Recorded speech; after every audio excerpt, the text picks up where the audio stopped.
Why did history go the way it did? How did some people become slaves while others became slave owners? Why were Europeans able to rule and conquer the world and not the Native Americans or the Asians? Is it just a simple case of one being better than the other, or is it something else? Today we will answer that question. So, the age of discovery, or how the people who were discovered called it, the age of land theft, colonization, and genocide. After reaching new lands, the first contact with Native Americans was very strange because they couldn't really understand each other. And in those times, they had no translators. I guess you can imagine how hard conversations would have been.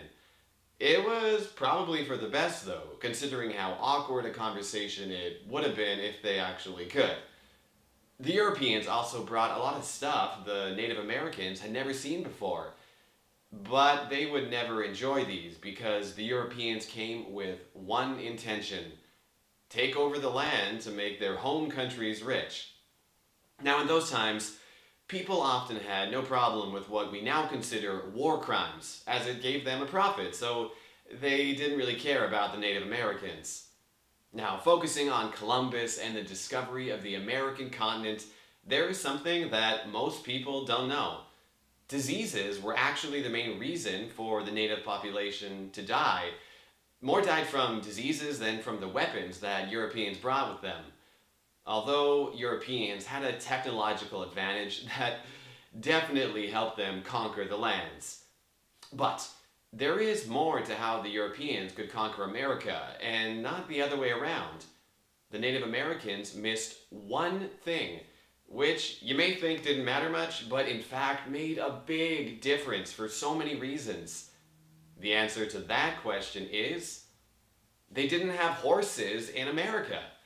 They did have llamas, but they couldn't use those for riding. You can't drink its milk, and you can't use them for a plow on the farms. I'd much rather have a horse, a cow, a donkey, or a sheep. Even a reindeer would do better than a llama. The Native Americans didn't have any of these. This in addition to the diseases the Europeans brought with them. The moment Europeans brought horses with them was when the Native Americans lost momentum. They stood no chance against the guns and horses that the Europeans brought. Imagine standing with an army 5 times as big as yours, all with spears and bows, but still facing heavy losses because the enemy brings guns and horses, which the indigenous peoples simply did not have. And hey, what about Africans? Why didn't they take over Europe? A safari can be a great experience, at least when driving a Land Rover with all the windows closed. If you take a walk in Africa, most of it is another story. Hyenas, lions, crocodiles, snakes, hippopotamuses, and African elephants. And don't think elephants aren't dangerous. At over 7,000 kilograms, they can crush a human without a thought.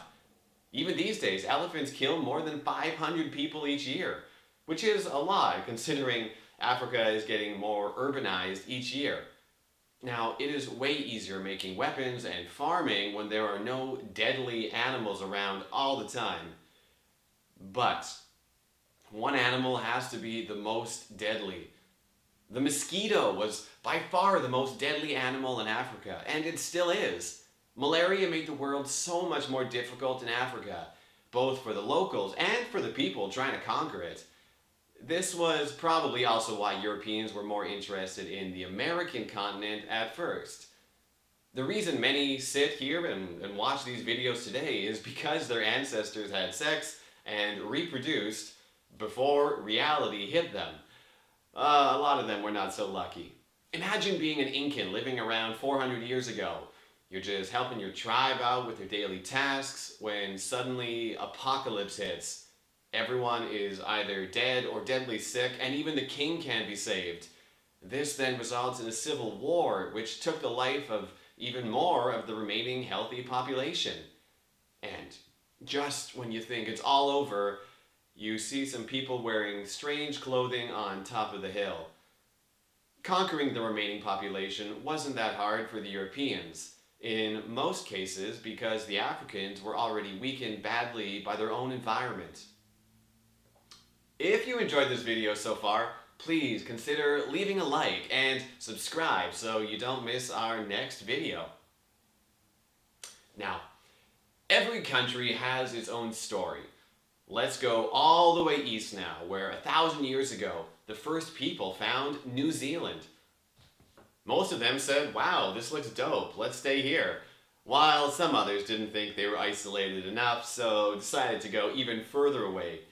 This made many travel further to the Chatham Islands. I know, it's really isolated. The people living in New Zealand were called the Maori, while the ones on the Chatham Islands were called the Moriori.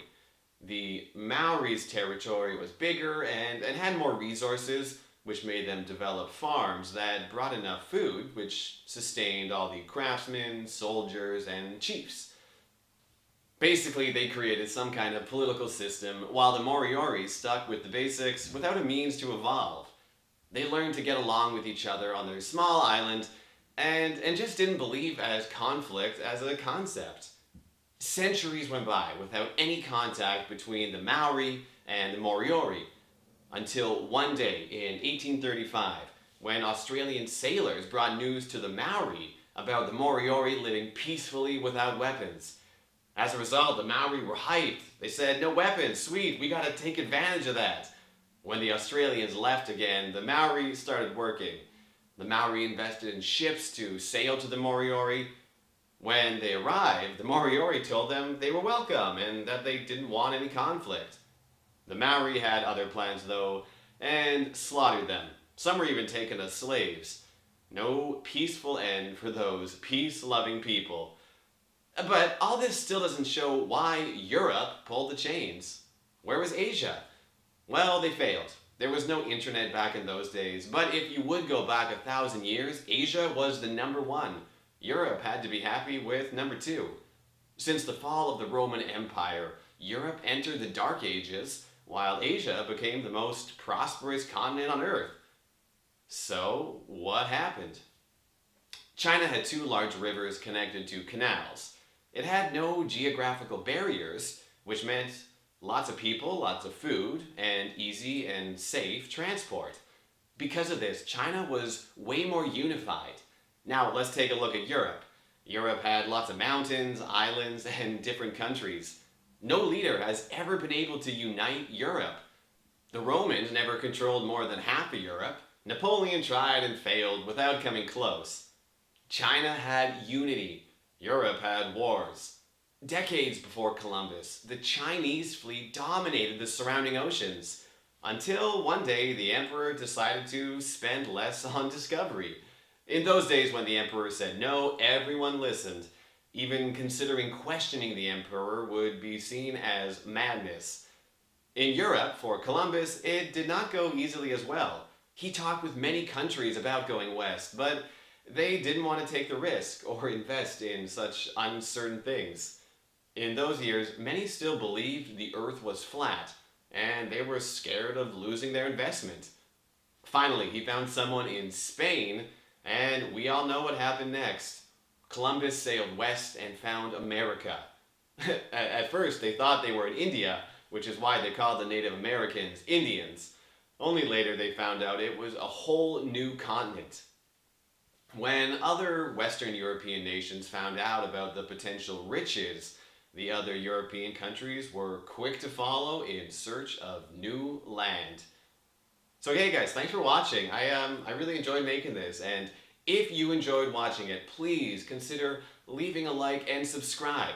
Our next video will be out in 2 weeks, so stay tuned. We'll see you soon.